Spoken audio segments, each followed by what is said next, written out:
কামাল ইসমাইল রাহিমাহুল্লাহুল বারি তিনি ছিলেন তাম পৃথিবীর মধ্যে সবচাইতে বড় ইঞ্জিনিয়ার। ইনাকে বাদশাহ ফাহাদ আব্দুল আজিজ রাহিমাহুল্লাহ তিনি ডাকলেন। ডাকার পরে বলতেছেন, আপনি তো তাম পৃথিবীর মধ্যে সবচাইতে বড় ইঞ্জিনিয়ার, তাহলে এই যে মক্কা শরীফ কানায় কাবা মাকাম ইব্রাহিমের চতুর্পাশে এটা নতুনত্ব কিছু আনা যায় কিনা, দেখুন নতুন কিছু করা যায় কিনা, কোন জাহাজের জন্য উপকার হবে। তিনি একটা পরামর্শ দিলেন যে তাম পৃথিবীতে একটা পাথর আছে, পাথরের নাম হলো তাসুস নামক একটি পাথর। এই পাথরটা যদি লাগিয়ে দেওয়া হয় তাহলে হাজিরা যেখানে গিয়ে তফ করে মাকাম ইব্রাহিমের চতুর্পাশে যদি লাগিয়ে দেওয়া হয় তাহলে রৌদ্রের যত তাপ পড়বে সেই পাথরের মধ্যে আর গরম লাগবে না, ঠান্ডা লাগবে, ঠান্ডা অনুভব হবে, হাজিদের জন্য অনেক উপকার হবে। যারা হজ করছেন তারা জানেন তফ যে করে এই জায়গাটা কিন্তু ঠান্ডা। বাদশাহ ডাক দিয়ে বললেন, ডক্টর কামাল, আপনাকে আমরা সরকারি কোষাগার থেকে যত সরঞ্জামের প্রয়োজন হয়, যত টাকা পয়সার প্রয়োজন হয়, পৃথিবীর যে কোনো দেশেই এই পাথরটা থাকুক না কেন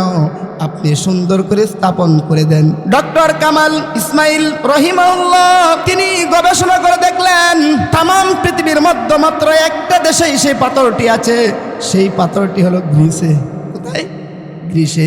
সাথে সাথে তিনি এয়ারপোর্টে চলে গেলেন, বিমান নিয়ে সেখানে তিনি গিয়ে প্রবেশ করলেন, সেই কোম্পানির সিইওর কাছে প্রবেশ করলেন, গিয়ে দেখা করলেন আর বললেন, কানায় কাবার চতুর্পাশে যে কাজটি করা হবে তাসুস নামক যে পাথরটি মার্বেল পাথর আছে আপনার দেশের পাহাড়ের, সেই পাহাড়ের পাথরগুলো আমার লাগবে। তখন তার সাথে চুক্তি করে সেই পাহাড়ের অর্ধেক পাথর সম্পূর্ণ কিনে ফেললেন। কেনার পরে চুক্তি করে চলে আসছেন, সঠিক সময়ে সেই পাথরগুলো মক্কাতুল মুকাররমায় পৌঁছায় দিলেন। আর সেই পাথরগুলো এত সুন্দর করে লাগাইয়া দিছে, লাগাইয়া দেওয়ার পরে হাজিরা যখন তফ করে আর গরম হয় না, রৌদ্রের যত আলোই লাগুক না কেন এত আরামদায়ক হয়েছে। বাদশাহ প্রশংসা করে বলতেছে, ডক্টর কামাল ইসমাইল, তুমি যে কাজটি করেছো এটা অত্যন্ত স্মরণীয় একটি কাজ, আজীবন মানুষ স্মরণ করবে। যারা হজ করে কি ঠান্ডা লাগে কি লাগে না, অত্যন্ত স্মরণীয় হয়ে থাকবে। তুমি ভালো একটি কাজ করেছো, তোমাকে তো আমি কিছু দিতে পারবো না, তো তাহলে এক কাজ করো, একটি ব্ল্যাঙ্ক চেক দিলেন। দেওয়ার পরে বললেন, তোমার এখানে যত টাকার প্রয়োজন হয় তুমি বসায়া সরকারি কোষাগার ব্যাংক থেকে তুমি তুলে নাও। ডক্টর কামাল ইসমাইল রহিমাহুল্লাহ তিনি ডাক দিয়ে বললেন, ও বাদশাহ, আপনি এটা কি বললেন? আল্লাহ তাআলার ঘরের মধ্যে কাজ করার সুযোগ পেয়েছি আর আমি সেই কাজের জন্য আপনার কাছ থেকে মজুরি নিব। তিনি বললেন, না, আমি একটি টাকাও গ্রহণ করব না। এই টাকা যদি নিতে হয়, কোনো কিছু বিনিময় গ্রহণ করতে হয়, তাহলে রব্বে কাবা যিনি, কাবার মালিক যিনি, তার কাছ থেকে আমি গ্রহণ করব। ডক্টর কামাল ইসমাইল রহিমাহুল্লাহ তিনি একটি টাকাও গ্রহণ করলেন না। খানায় কাবার জন্য এত শ্রম দিলেন, এত টাকা পয়সা খরচ করলেন, হাজিরা যখন তফ করে এত ভালো লাগে, আরামদায়ক হয়েছে। 15 বছর সময় যখন পার হয়ে গেছে, তার মধ্যে আরেকটা চিন্তা আসলো, আরে এই হাজিরা তো মদিনাতুল মুনাওয়ারা, মদিনার মসজিদে তারাও তো যায়, সেখানেও যদি পাথরগুলো লাগানো হইতো তাহলে তো আরো ভালো হইতো। তখন তিনি ডক্টর কামাল ইসমাইল রহিমাহুল্লাহ তিনি স্মরণ করলেন, স্মরণ করে ডেকে আনলে বললেন, ও ডক্টর কামাল ইসমাইল রহিমাহুল্লাহ, তুমি যে কাজটি করেছো মক্কা শরীফে অত্যন্ত স্মরণীয়, অত্যন্ত দামি একটি কাজ করেছ। আমি চাই এমন আরামদায়ক হাজিদের জন্য, হাজিরা তো মদিনাও যাবে, সেখানের কাজটাও তুমি এমন সুন্দরভাবে করে দাও। তখন তিনি বললেন, বাদশাহ, 15 বছর সময় চলে গেছে, অতিবাহিত হয়ে গেছে, আপনি এখন বললেন, কিন্তু এই পাথর কি পাওয়া যায় কিনা, আনা যায় কিনা, কি পাহাড় আছে কিনা? কারণ এই পাহাড়টি ছিল পৃথিবীর মধ্যে ছোট্ট একটা পাহাড়, এবং তাম পৃথিবীতে মাত্র একটা পাহাড় একটা দেশে ছিল, গ্রিসের মধ্যে। তিনি শুনে অত্যন্ত আনন্দিত হলেন এবং আনন্দিত হয়ে তিনি বারাক্রান্ত মন নিয়ে তিনি এখানে চলে গেলেন, দেখি পাথরটা পাই কিনা। কারণ তিনি আনন্দ হলেন এদিক দিয়ে যে মদিনার মসজিদের নববীর কাজটা তিনি করতে পারবেন, আল্লাহ কবুল করেছে। কিন্তু বিষয়টা বারাক্রান্ত মন নিয়ে গেলেন যে পাই কিনা।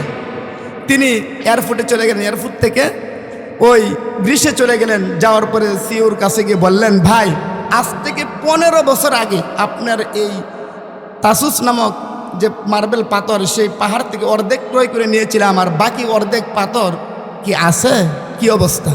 তো ভাই, যেই বছর আপনি নিয়েছিলেন ওই বছরে বাকি অর্ধেকটা বিক্রি হয়ে গেছে। তিনি তো অত্যন্ত কষ্ট পাইলেন, আহা আল্লাহ, তুমি আমার এত একটি সুযোগ দিলে, এত বড় যে মক্কার কাজ করলাম, মদিনার কাজটি করার সুযোগ দিলা, কিন্তু এখন পাথর পাইতেছি না, এখন কি করি, তুমি কি কবুল করবা না? অত্যন্ত কষ্ট নিয়ে আবার এয়ারপোর্টে চলে আসছে। আসার পরে তার মন মানতেছে না, কারণ দায়িত্বটা তো সাধারণ না, অনেক বড় দায়িত্ব। কি করা যায়, মন মানতেছে না, আবার চলে গেলেন। সিউর কাছে গিয়ে বলতেছেন, ভাই পাথরটা যে ক্রয় করছে, কিনছে, সে কোন দেশের লোকে নিয়েছে, কে নিছে? কো ভাই এটা কোন দেশের নিছে কি কেমনে বলবো, 15 বছর হয়ে গেছে, একটু যদি দেখতেন। তো খুঁজি করলেন, পাইলেন না। বলছেন ঠিক আছে 15 বছর হয়ে গেছে, কেমনে পাবো? তিনি আবার কি এয়ারপোর্টে চলে আসলেন। আসার পরে তার কাছে খবর আসছে যে ওই যেই দেশে নেওয়া হয়েছে সেটার সন্ধান পাওয়া গেছে, আলহামদুলিল্লাহ। তখন আবার তিনি আসলেন, আসার পরে বললেন, ভাই এটা কোন দেশে? ভাই এটা অন্য কোনো দেশে না, এটা হলো সৌদি আরবের একটা সংস্থা নিয়েছে, সৌদি আরবের একটি সংস্থা নিয়েছে। এটা কোন সংস্থা? তত্ত্ব নিয়ে যখন জানতে পারলেন, সাথে সাথে সৌদি আরবে ওই কোম্পানির কাছে চলে গেলেন। কোম্পানির কাছে চলে গিয়ে বলতেছেন, ভাই আজ থেকে 15 বছর আগে তাসুস নামক মার্বেল পাথর ওই গ্রিস থেকে আনা হয়েছে, আমি অর্ধেক ক্রয় করে নিয়েছিলাম আর অর্ধেক বাকি ছিল, আপনার কোম্পানিতে নিয়ে আসছে? হ্যাঁ আনছে। ওই পাথর কি করছেন, কিসের জন্য আনছেন? আমি তো তখন ছিলাম না, 15 বছর আগের কথা, আমি তো তখন ছিলাম না। তাহলে আপনার মালিককে ডাকেন। মালিককে ডেকে আনা হলো। তখন ডক্টর কামাল ইসমাইল রহিমাহুল্লাহ ডাক দিয়ে বললেন, ও ভাই আজ থেকে 15 বছর আগে আমি গ্রিস থেকে তাসুস নামক পাথর, মার্বেল পাথর ক্রয় করে আনলাম, আর বাকি অর্ধেক পাথর কি আপনি আনছেন নাকি? হ্যাঁ আনছি। কেন আনছেন, কি করছেন? ভাই যেই কাজের জন্য আনছিলাম, চুক্তি করেছিলাম যে কোম্পানির সাথে, সে এটা ব্রেক করেছে, কিন্তু আমার গুডাউনে 15 বছর ধরে পাথর এখনো জমা আছে, কোনো কাজে লাগাইতে পারি না।